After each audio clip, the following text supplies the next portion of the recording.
Farhad Abbas, kuasa hukum kontroversial yang saat ini sedang mencari panggung popularitas. Assalamualaikum warahmatullahi wabarakatuh. Salam Om Swastiastu, Namo Buddhaya, salam kebajikan dan salam sejahtera untuk kita semua.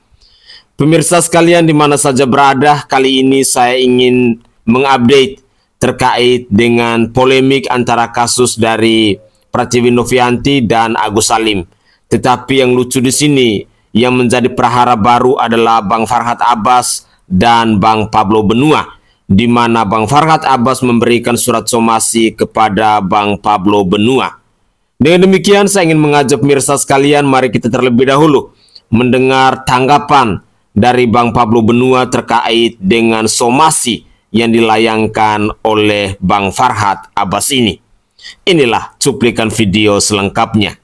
Bang Pablo, menanggapi somasi yang dilontarkan oleh Farhad Abbas, gimana tanggapan? Jadi terkait dengan somasi Farhad Abbas kepada saya, benar, gue terima somasi dari Farhad Abbas, tapi somasi berbentuk PDF. Sekalipun itu bukan fisik, tapi gue orangnya sangat mengakui kalau memang disomasi ya bilang somasi, kan begitu, nggak apa-apa lah. Oke, pada prinsipnya di dalam somasi itu Farhad Abbas menyebut bahwa dia berkeberatan, intinya ya, dia keberatan dengan kalimat-kalimat saya di sana. Ada 3 hal gitu ya. Konteks yang pertama, di saat saya menyebut bahwa sifat daripada Farhad Abbas atau gaya-gaya daripada Farhad Abbas seperti perempuan, yang mana jelas di situ saya ucapkan secara spesifik. Di sana saya buat nyinyirnya, keponya dan lain-lain. Saya tambahkan kata-kata itu bahwa itu mirip atau serupa dengan sifat perempuan. Dia keberatan dengan hal itu. Yang pasti itu tidak masuk di dalam konteks pencemaran nama baik, karena memang jelas betul bahwa nyinyir, kepo dan sebagainya gitu ya. Apalagi dia sampai menggunakan bando. Bando itu identik dengan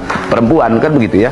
Jadi ketika kita berucap, saya ini orang hukum, ketika saya berucap saya tahu sekali apa yang saya ucapkan dan konsekuensi dari ucapan saya gitu ya. Jadi di sana tidak ada unsur pencemaran nama baik ataupun fitnah. Oke, itu yang pertama. Yang kedua, lalu mengatakan soal saya khawatir. Saya di dalam video saya ucapkan bahwa saya khawatir Farhad Abbas sama seperti anak-anak yang sedang belajar berbicara. Itu ada kata-kata itu, di mana kalimat itu merujuk pada kekhawatiran saya. Coba perhatikan, ada konteks di mana saya menyebut satu kata khawatirnya, artinya itu adalah bentuk daripada kekhawatiran saya. Lalu selanjutnya, yang ketiga adalah hal yang tidak boleh dilawan oleh seorang laki-laki gitu, itu pesan orang tua saya. Yang ketiga adalah orang gila begitu, atau orang yang mengalami gangguan jiwa. Di sana juga gue tidak menyebut Farhad Abbas itu mengalami gangguan jiwa atau gila gitu ya. Gue di sana justru menyarankan kepada teman-teman orang-orang dekat Farhad Abbas untuk membawa Farhad Abbas ke psikiater, di mana itu tujuannya baik. Karena gua kan sebut, gua sayang sama Farhad Abbas, kayak begitu kan. Tapi nggak apa-apa, orang itu kan multi tafsir, orang itu multi persepsi. Silakan dia mau ucapkan apa terserah. Dan yang pasti di penutup video jelas saya di sana mengucapkan mudah-mudahan Farhad Abbas tidak ketiga-tiganya. Artinya itu harapan gua, itu baik, itu adalah hal yang positif, bukan pencemaran nama baik, bukan fitnah. Tapi nggak apa-apa, Farhad Abbas kan katanya orang pintar, dia adalah seorang doktor gitu, harusnya dia bisa memaparkan itu. Gua apresiasi dengan usahanya dia untuk mensomasi gua. Tetapi ada hal yang menarik yang gua ambil dari wawancara dia tadi malam, di mana wawancaranya dia itu dia menyebut bahwa Pablo dan istrinya pernah pinjam uang sama dia, pernah berhutang sama dia. Gini ya, saya ingin Farhad Abbas segera buktikan itu dalam waktu 1x24 jam. Oke? Kalau tidak, gua nggak akan somasi kirim surat, karena bagi gua video ini sudah mewakilkan peringatan bagi seorang Farhad Abbas. Saya sudah menegur Farhad Abbas via video tersebut secara terbuka. Oke, jadi saya ingin Farhad Abbas membuktikan kalau saya pernah pinjam uang sama dia. Satu. Yang kedua, Farhad Abbas sebut bahwa saya mengucapkan saya bisa tersangka gara-gara Farhad Abbas. Kan begitu kan? Saya tidak mengucapkan itu gitu. Jadi dia ada katakan gara-gara Farhad Abbas. Jadi saya tidak mengucapkan bahwa saya tersangka karena Farhad Abbas. Oke? Saya hanya menyebut bahwa saya tersangka, itu menunjukkan bahwa Farhad Abbas gagal membela saya. Itu poinnya. Gini, di sana Farhad Abbas juga sebut bahwa saya menghilangkan barang bukti. Saya menghilangkan barang bukti. Saya juga berikan waktu 1 kali 24 jam kepada Farhad Abbas untuk buktikan hal itu. Karena saya baru saja komunikasi dengan penyidik. Gua juga baru saja komunikasi dengan Kanit. Mereka tidak pernah berucap demikian. Mereka tidak pernah mengatakan bahwa saya menghilangkan barang bukti, karena tidak ada satupun pasal menghilangkan barang bukti yang dikenakan kepada saya. Oke?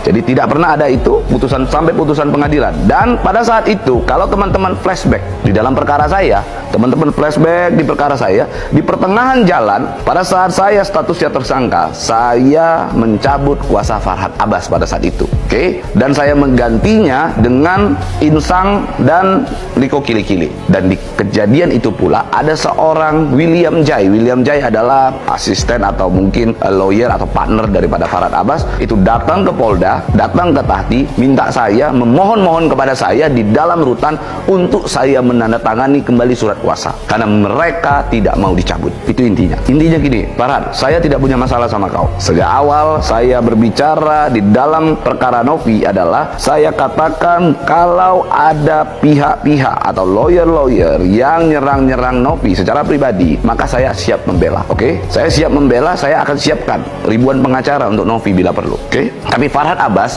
memelintir omongan saya. Dia katakan saya akan membiayai 1000 pengacara untuk Novi. Itu adalah ucapan daripada Farhad Abbas.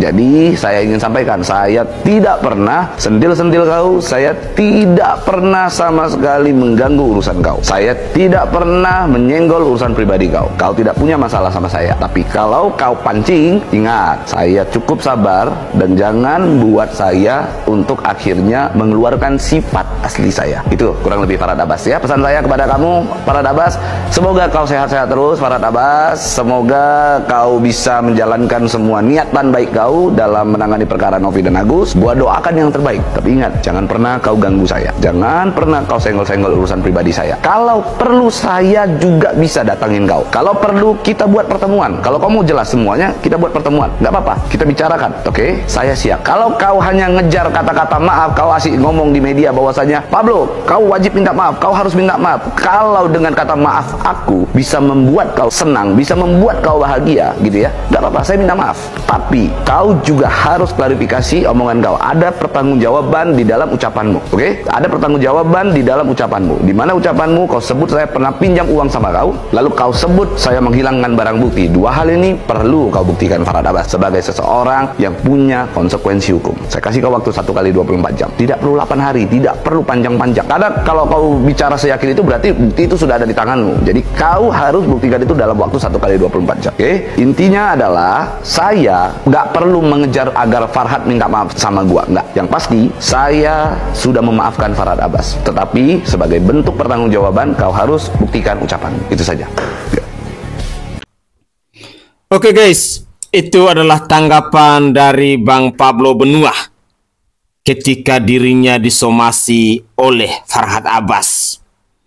Ya, lawyer yang bernama Farhad Abbas muncul atau saya kenal lebih tepatnya ketika dia nongol di kasusnya Vina Cirebon.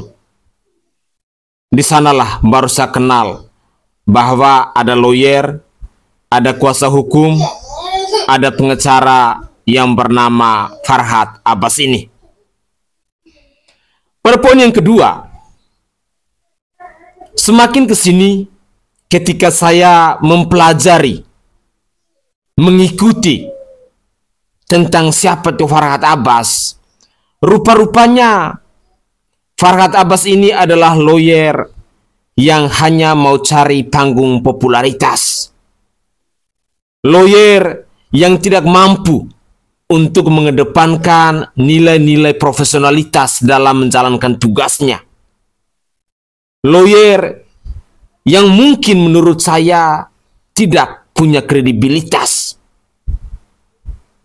Sehingga setiap tutur katanya pasti selalu membuat kegaduhan kabar terbaru tentang Farhad Abbas bahwa ketika dirinya didatangin oleh Denny Sumargo, nyalinya auto ciut dan tak bisa berbuat apa-apa. Ini sebenarnya membuktikan bahwa kehebatan yang dimiliki oleh seorang Farhad Abbas ini sesungguhnya seperti anjing yang menggonggong. Suaranya saja yang besar, tetapi kemampuannya itu sangat diragukan. Bagaimana tidak? Dalam pertemuan antara seorang Denny Sumargo dan Farhad Abbas beberapa waktu kemarin, seorang Farhad Abbas bisa menyamakan makna kata tai yang dikomentarin oleh Denny Sumargo dalam Instagram dengan kata mencintai dan partai, karena ada akhiran tai. Di sini sebenarnya kita jadinya paham bahwa kualitas dari seorang Farhad Abbas untuk menjadi seorang lawyer itu patut dipertanyakan. Bagaimana tidak? Makna atau nilai kata tai yang dikomentarin oleh Denny Sumargo itu adalah kata yang cukup berdampak negatif, yang bernilai negatif bila dibandingkan dengan kata mencintai ataupun partai seperti yang disampaikan oleh Farhad Abbas itu.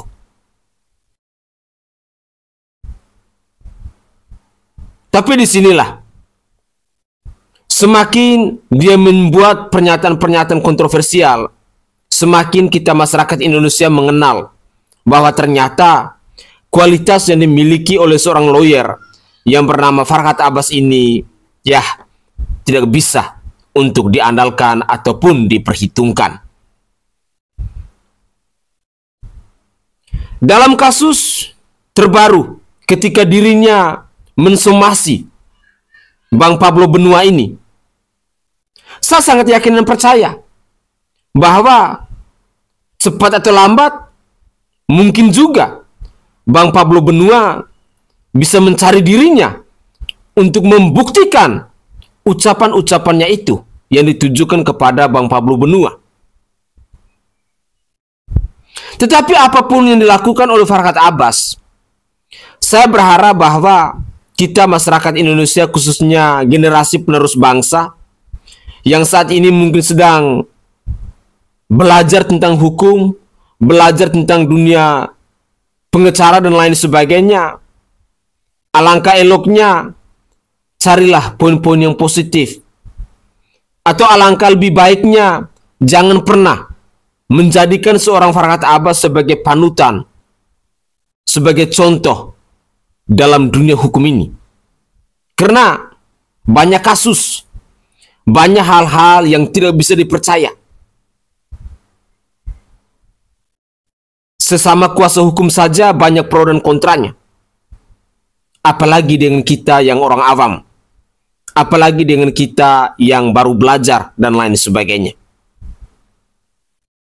Mari, berikut ini saya masih mengajak pemirsa sekalian untuk menyimak kembali komentar dari netizen tentang siapa itu Farhad Abbas.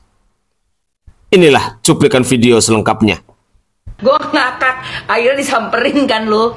Hah? Lu disamperin ke rumah, gaya lu begitu. Ya Allah bang, itu lingkar pinggang kecilin dulu. Beneran deh, gue ngerinya banyak visceral fatnya. Lemak-lemak jahat tau gak sih bang? Gue ngomong gini Bang Farhad bukannya gimana-gimana. Ini pandangan mata gue sebagai orang yang punya bisnis fitness dan sport ya. Laki gue kan, kita bisnisnya bisnis ensang soal fighting ini nggak main-main bang. Ini berat banget loh. Lu begini-begini ini berat banget loh bang. Body combat dulu deh yang nggak ada lawannya. Coba lu begini-begini body combat yang nggak begini. Cep, ini berat. Nahannya pakai kor perut tuh tau nggak? Gue aja keleyengan gue yang udah tiap hari olahraga 2-3 jam, 2-3 jam. Karena beda banget orang yang apalagi mukul pakai tenaga tuh. Ini pakai ini. Ini kalau nggak biasa dilatih, bongko bang, Menurut saya dengan kedatangan Bang Denny Sumargo ini ya tidak bermanfaat, tidak berfaedah dan tidak berkualitas. Aduh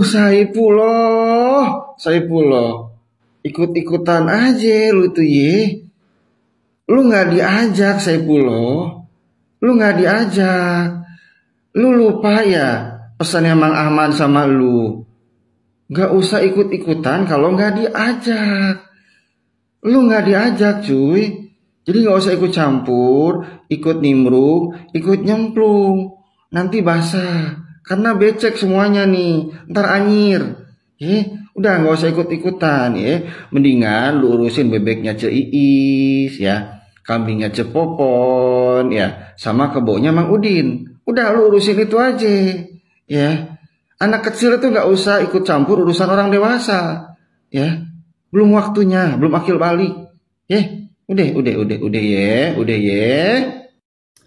Buat abang gue, Bang Denny Sumargo, lu kelas banget bang. Weekend gue jadi asik nungguin updatean lu nyamperin si FA tuh. Jadi nggak pakai banyak bacot, nggak pakai adu argumen di medsos, lu langsung samperin. Oke, terus di sana berusaha agak dihalang-halangin nih, gue nggak ngerti itu si bapak fungsinya sebagai apa sih. Pada akhirnya nego, lu bisa masuk, bawa satu wartawan di dalam, dan kalian bisa lihat di VT-nya gimana. Ya gitu deh. Ciut, makanya ini buat teman-teman semuanya hati-hati ya, nggak usah ngancam-ngancam orang di medsos. Kalau orangnya nggak terima, lu disamperin, kan kelar lo kayak gitu. Malunya se-Indonesia, seluruh dunia malah, ya kan? Hati-hati. Selamat hari Senin, selamat bekerja, selamat sekolah ya. See you. Denny lagi minta dipukul, minta dihajar, betul nggak? Saya pikir yang datang ini janda Bahenol di rumah saya. Denny pemain basket yang badannya gede, betul gak? Kalau saya berantem mungkin saya kalah sama dia gitu. Tapi dia dengan menyerah pukul saya. Ya nggak bisa gue pukul lu, Den. Nah. Bukan orang yang suka main kekerasan bro. Tapi kalau gue ditantang, Shirin Apache. Farhat ciut, Farhat sedih banget. Denny Sumargo datang ngelabrak Farhat ciut, sedih. Ini gue salut banget sama si Denny Sumargo ini ya, secara nggak langsung dia menunjukkan gimana sih tuh orang Sulawesi. Sampai dia menyebutkan istilah atau moto Shirin Apache. Yang mana kalau misalnya orang Sulawesi itu memang ngomongnya agak keras, tapi memang karena kita itu tidak suka mencela-mencele. Terus kita tuh nggak suka ngeganggu orang, kita tuh nggak suka nyari masalah. Tapi sekali lu nyari masalah sama gue beli gitu. Kayak ini nih, si Farhat Abbas ini manusia ini benar-benar benalu aja ya, benalu lu. Katanya lu dokter, seorang dokter. Lu itu nunjukin kalau ijazah dokter bisa dibeli. Gimana lu Agus dan keluarga, Lu udah puas ya ngeliat kayak gini ya? Senang lo, ketawa-ketawa lo, iya. Serius Agus, nggak ada orang yang simpatik ngeliat lu, kagak ada. Yang ada semua orang itu geram sama lu, geram sama tim-tim lu, geram sama kuasa hukum lu, geram pokoknya semua tentang lu. Lu lagi di sosial media, lu lagi muncul dengan drama-drama lu. Sebenarnya klop banget kalian ini, setim klop banget ya, klop banget. Tapi nggak dipakai di dunia nyata, lu main sinetron sana lu, ya. Kita semua juga udah tahu Gus, lu itu dimanfaatin dan lu juga itu suka dimanfaatin sama orang yang seperti Farhat Abbas. Orang yang tahu gimana caranya bertahan di dunia dengan sensasi-sensasi. Karena dari dulu Farhat Abbas cuma dikenal dengan sensasinya, tidak dikenal sebagai pengacara yang handal. Ngerti lu? Dia dikenal sebagai profesi pengacara yang suka nimbrung doang. Suka memanfaatkan situasi melalui jalur media. Mohon banget ini Kementerian Komunikasi dan Informatika berkolaborasi sama KPI untuk tidak memunculkan hal-hal kayak gini di TV. Karena ini merusak generasi, sumpah merusak generasi banget hal kayak gini tuh. Aduh, pusing generasi muda, pusing. Gara-gara Agus suka sedih, aku suka drama sama pengacaranya. Sebel gue. Ya, itu adalah komentar-komentar dari netizen, dan memang banyak sekali netizen yang saat ini sudah tidak respect atau tidak berpihak lagi kepada Agus Salim, para lawyer dan keluarganya. Itu semua menurut saya secara pribadi karena hadirnya si Farhat Abbas yang menjadi biang kerok sehingga persoalan antara Pratiwi Novianti alias Tenovi dan Agus Salim dalam tanda kutip perihal uang donasi itu merembet kemana-mana. Karena saya sendiri sangat yakin dan percaya bahwa kalau tanpa campur tangan dari seorang Farhad Abbas, pasti persoalan antara Tenovi dan Agus Salim ini tidak akan terjadi. Dan mungkin saat ini Agus Salim ini tidak mungkin lagi di Indonesia, sudah di luar negeri ataupun di mana sedang menjalani biaya pengobatannya itu. Tetapi ya begitulah, ketika seorang Agus Salim tidak tahu diri, lupa diri, tidak tahu bersyukur, tidak tahu berterima kasih, ya pada akhirnya dia diperlakukan seperti ini, dia dimanfaatin seperti ini oleh seorang Farhad Abbas.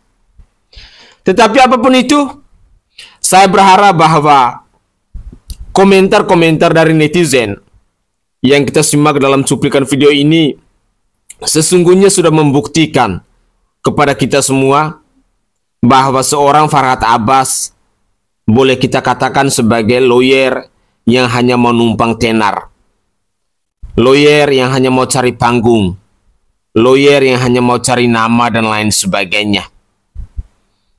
Karena sampai saat ini pun saya belum pernah mendengar cerita tentang perkara-perkara besar ataupun persoalan-persoalan besar yang diselesaikan oleh seorang Farhad Abbas ini. Tetapi kalau untuk viral, numpang tenar dan lain sebagainya itu seringkali.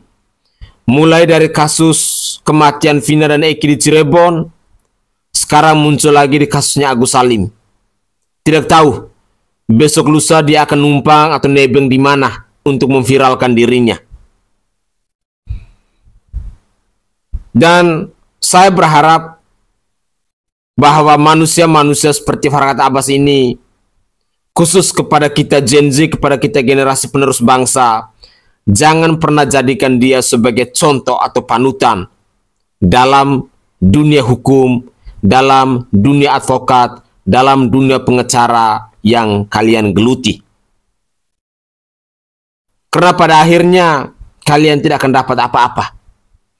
Yang ada hanyalah menciptakan persoalan baru, kegaduhan baru, tanpa ada solusinya. Itulah ciri khas dari seorang Bung Farhad Abbas ini.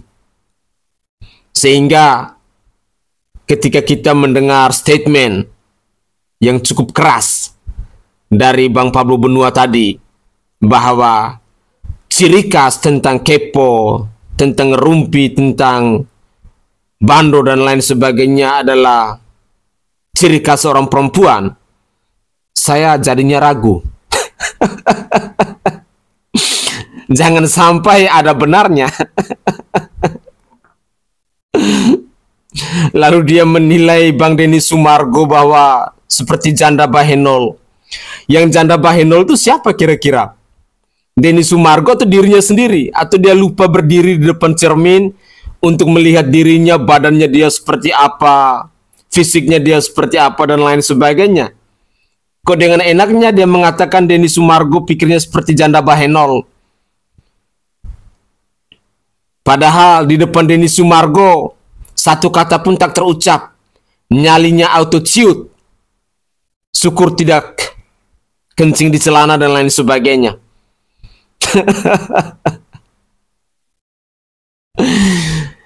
Oke pemirsa, mungkin itu saja cuplikan-cuplikan video yang bisa saya update ke hadapan pemirsa, dan cuplikan video terpenting dalam konten saya kali ini yakni tanggapan dari Bang Pablo Benua ketika dirinya disomasi oleh Farhad Abbas ini.